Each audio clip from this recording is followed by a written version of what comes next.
I know that I've been guilty of this. Go to the store and just pick the first battery you see because it looks just like the one that you think you have.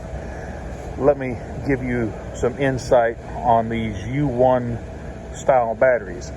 Now, they may look the same, but you're probably already thinking to yourself, well, no, these batteries are not the same. Look at these two negative terminals here. If you flip these batteries around, this one is a U1R, which stands for right-handed positive terminal. This one is a U1L, stands for left, and the positive is going to be on the left. So that's how you can tell whether or not what style or what version of this battery you need to buy. Now, I always go with the highest cranking amps I can.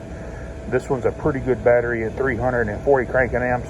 They make a 180, and let me tell you, the 180 will barely even crank, a single cylinder Briggs. But this is what we go with, and I just kind of wanted to go over this with you guys.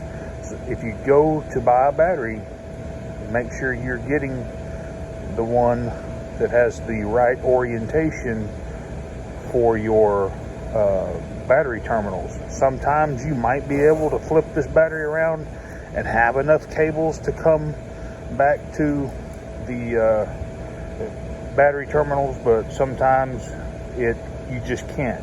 The manufacturer doesn't give you enough battery cable to put either or battery in. But anyway, guys, I hope this helped you out, and if it did, give me a thumbs up and smash that subscribe button. And while you're there doing that, go ahead and click that bell so that you get all of my new videos. Y'all have a great day. Mower Medic 1.